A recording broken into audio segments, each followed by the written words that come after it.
Saking pentingnya bulan Rajab ini, Allah sampai menurunkan satu ayat untuk menyandingkan keutamaannya dengan bulan-bulan haram yang lain, serta Nabi sampai meminta kita untuk meningkatkan ibadah, dan bukan sekedar meminta, tapi Nabi sendiri meningkatkan ibadah di bulan ini sebagai pembuka kebaikan di bulan-bulan yang lainnya. Apa di antara keutamaannya? Ini yang coba saya urutkan dalam sisa waktu 10 menit ke depan. Dan apa yang bisa kita raih ketika kita mengerjakan itu? Satu, Rajab adalah pembuka semua bulan kebaikan. Saya tanya sebentar. Di antara sekian bulan, 1 tahun 12 bulan itu, ada bulan yang paling baik, namanya bulan apa? Ramadan. Situ ada puasa. Setelah itu ada apa? Yang kita dapat Idul Fitri di situ? Syawal, bahkan ada puasa. Apa lagi? Dzulhijjah, ya, ada Idul Adha di situ, Dzulhijjah. Kalau kita lihat hadisnya, bulan ke-11 pun Dzulqa'dah, bulan bagus, disebut bulan haram, Dzulqa'dah. Sebelum Ramadan, itu bulan yang sangat digemari oleh Nabi, sampai Nabi banyak puasa di bulan itu, yaitu Sya'ban. 1, 2, 3, 4, 5. Ada dari 12 bulan, ada 5 bulan yang sangat istimewa, sifatnya berurutan. Sya'ban 8, 9 Ramadan, 10 Syawal, Dzulqa'dah yang ke-11, Dzulhijjah yang ke-12. Pembukanya, pintunya Rajab. Nggak mungkin bisa ke Sya'ban kecuali masuk Rajab dulu. Nggak mungkin dapat Ramadan kecuali Rajab dulu. Karena itulah Nabi bahkan pernah mengatakan dalam beberapa kesempatan, diteruskan sampai kepada kita, hati-hati, amalan-amalan ini.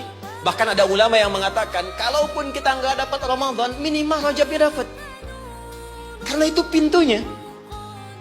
Dan kita nggak tahu. Tadi saya mau ke sini, Pak, di jalan itu, saya dengar informasi, ada orang yang sudah pesan tiket dan paket lengkap untuk umrah di bulan Ramadan. Ya, jadi jauh-jauh hari pesan, karena tahu akan padat situasinya. Dan tahu apa yang terjadi? Ternyata harap-harap ingin ke Ramadan, masuk bulan Rajab, wafat semua orang itu. Semuanya. Bisa sangat menarik ini. Baru tadi saya di jalan, ya, dapat informasi, ada seorang syekh dari Timur Tengah, dia ceramah, ada sekelompok orang berharap-harap dapat kemudian berangkat di Ramadan, tiba-tiba wafat dia di bulan Rajab.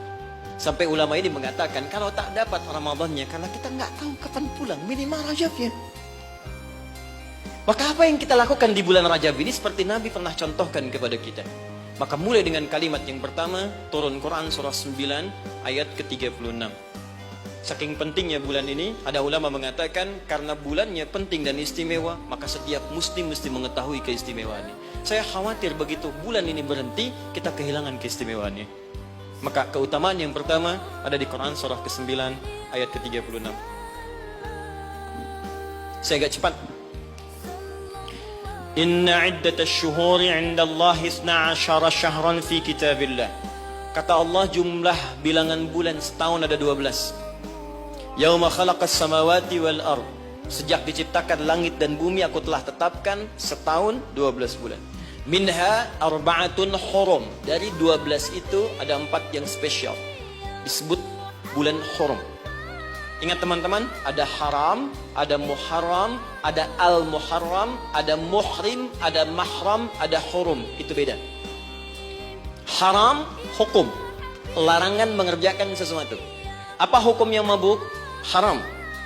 Ingat, apa hukumnya mencuri? Haram. Hukumnya korupsi? Haram. Karena itu orang beriman gak mungkin korupsi. Awas, hati-hati. Awas, pegawai Pertamina yang beriman gak mungkin mencuri, gak mungkin nyogok, gak mungkin korupsi. Hati-hati, haram. Perbuatannya disebut muharram. Mabuk itu muharram, hukumnya haram. Jelas? Kalau kita ingin meninggalkan yang dilarang itu, yang haram-haram, tambahkan hamzah di depannya, harakatnya menggunakan ahrama. Sifatnya disebut ihram. Karena itu kalau Anda sudah mengenakan kain ihram, ada ajaran hikmah di situ, falsafahnya. Kalau sudah pakai kain ihram, maka tinggalkan semua larangan-larangan. Gak boleh potong kuku, gak boleh merusak tanaman, gak boleh tepuk nyamuk seharga kambing. Anda tepuk, bayar damnya seharga kambing. ihram. Itu latihan. Maksudnya pulang umroh, pulang haji sudah terbiasa meninggalkan yang haram. Jangan pulang umroh korupsinya lebih gede misalnya. Ya. Jangan kurang umroh dosanya lebih banyak. Ya, seperti masuk pom bensin, masuk Pertamina, dimulai dari 0 ya. 0, kosong lagi. Hilangkan. 1, 2, 3, kosong. Pelakunya disebut muhrim. Kalau dia punya kakak, punya adik yang tidak diperkenankan menikah di antara keduanya, maka disebut mahram namanya. Kalau Anda kumpulkan semua itu, latihan meninggalkan yang haram, terbiasa mengerjakan yang halal, menjauhi yang dilarang, maka disatukan menjadi jama', bentuknya disebut hurum namanya. Ada 4 bulan disebut bulan hurum, 3 berurutan kata Nabi, 1 terpisah. Yang 3 itu Dzulqa'dah 11, Dzulhijjah 12, Al-Muharram bulan pertama, yang keempat namanya Rajab. Dan kita sekarang ada di bulan ini.